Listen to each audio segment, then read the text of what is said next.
How we actually got started, I'm not sure, but it was before the ranch opened. And they were working on getting the ground and building some of the buildings for the different stands. And they were getting the seats, and I don't know whether anybody knows this, but the seats were built on cinder block and boards. And that's what it was, all the way up the hill. And I've got a picture in there that I will show you, looking down the hill at the stage, and the people are sitting on the boards on cinder block. It was nothing fancy, but let me tell you, there were times when we had so many people there, they were stuffed in there like mushrooms in a can. I mean, really stuffed in there.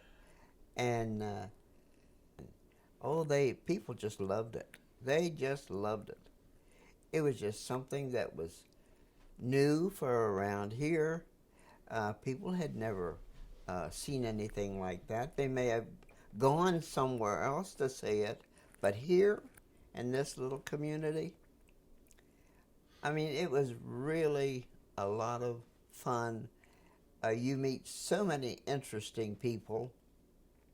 The ones that come from the big stages, they were just plain, ordinary people. They didn't act like, the world owes them a living. Didn't act like that.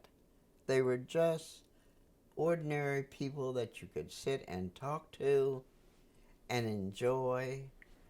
And it was just a wonderful experience. As long as I was there, I enjoyed every minute of it. It was just a great time. And even my husband, who is not and was not a musician, he was over there with me all the time because he was helping to build the different things at the stands and things, like the French fry stand, which I ran, and the hot dog stand. And I mean, he was there with all the rest of them. And his cousin, Raymond Miller, was the one who took the door, if you want to call it taking the door, but he collected the money as people come in. And his wife was a musician, although she did not play that much with us, but they were there, and it was just a great, great time. Um, I remember when Hank Williams came, he had no bass player. So he asked me if I would play the bass when his time came. In fact of the matter, I think he came there once or twice with no musician at all except himself, because he didn't usually carry a band. And of course, the band that was not there filled in with our country band, the ones that were there. And he had never, I don't think he had ever played with a woman bass player before. And he was, I got amazed that there was a woman on bass. He couldn't get over that. But he was a character. By the time the night was over, he was ready for the night, and believe you me. And he could say some of the funniest things and do some funny things that you wouldn't think that would come out of a person as tall as he was. And he looked good, but he was a good entertainer. I'm saying most everyone there were good entertainers. They just enjoyed doing what they were doing, and if they knew the song that they would holler, do so and so and so and so.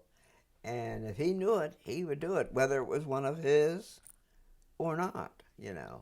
Truthfully, I never found a better friend than old Belle.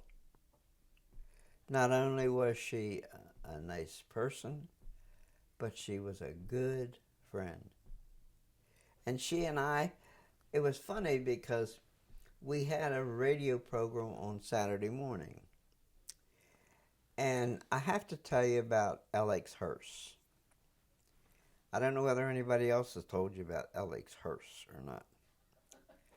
But he owned a big old black hearse. And after Saturday morning's broadcast, Belle had the list of what all we had to get. Like so many 100 pounds of potatoes, 100 pounds of onions, the list. Because we had to have the stuff for the next day. And you don't get it way in advance and freeze it, because you don't know whether you're going to get it all unfroze by the time the park starts. So we got it all the day before and stored it in the big old freezers that they had there, enough to get going. And that was Belle and I, what we did on a Saturday afternoon. Took all afternoon, because we had certain stores that we had to stop at to get this or get that. The pickles, the onions, the whole 9 yards. Because Belle's had all the stuff ready. When you went in there to run your stand, whether it was a hot dog stand or the hamburger stand, your stuff was ready. Your stuff was ready. And so that's what Belle and I did on a Saturday afternoon. And then we'd come home and collapse. Because that was a big day, knowing the next day was going to be even bigger.